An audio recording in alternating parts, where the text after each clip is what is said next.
என் முகத்துல எப்பவும் ஒரு சிரிப்பை பார்ப்பீங்க. மனசுக்குள்ள 1000 பாரம் இருந்தாலும் சரி. ஏன்னா நான் ஏன் இப்படி சோர்ந்து போயிருக்கேன்னு ஒவ்வொருத்தருக்கா விளக்குறத விட சும்மா சிரிச்சிட்டு போறது ரொம்ப சுலபம்னு கத்துக்கிட்டேன். பொழுது விடியறதுக்குள்ள எந்திரிச்சு அவசர அவசரமா சாப்பாட்ட கட்டி அப்படியே ஆபீஸ் மெசேஜையும் பார்த்து முடிக்கணும்.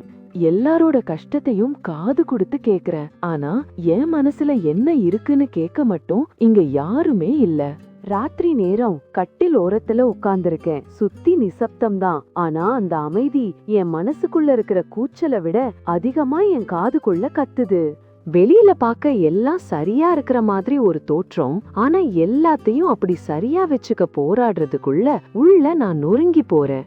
ஏன்னா நான் கொடுத்துட்டே இருந்து எனக்காக நீங்க எதுவுமே இல்லாம போயிடுச்சு.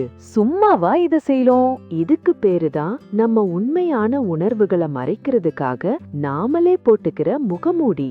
தைரியமா இரு, எல்லாத்தையும் நீயே பாத்துக்கோ. நம்மளான மத்தவங்களுக்கு எந்த பாரமும் இருக்க கூடாது. இப்படி சொல்லியே எல்லாத்தையும் நமக்குள்ள பூட்டி வச்சு பழகிட்டோம். அதனாலதான் வெளியில ஒரு சிரிப்ப பூசிக்கிறோம். ஏன்னா உள்ள இருக்கிற காயத்தை அப்படியே காட்டுறத விட நான் நல்லா இருக்கேன்னு ஒரே வார்த்தையில சொல்லி முடிக்கிறது தான் நமக்கு ரொம்ப பாதுகாப்பா தெரியுது. உங்க நிலைமையும் இதுதானா? நீங்க மனசு தழுந்து போற ஆள் இல்ல. யாரும் பார்க்காத எத்தனையோ சுமைகளை உங்க மனசுக்குள்ள தனியா தாங்கிட்டு இருக்கீங்க. இன்னைக்கு உங்க மனசுல இருக்கிற ஒரே ஒரு விஷயத்த உண்மையா சொல்லி பாருங்க. உங்களுக்காகவே இருக்கிற அந்த ஒருத்தர்கிட்ட, இல்லனா பரவாயில்ல, ஒரு டைரியில உங்களுக்காக மட்டும் அதை எழுதி வைங்க. சோர்ந்து போறதுல தப்பே இல்ல. அதுக்காக உங்களை நீங்களே வருத்திக்காதீங்க.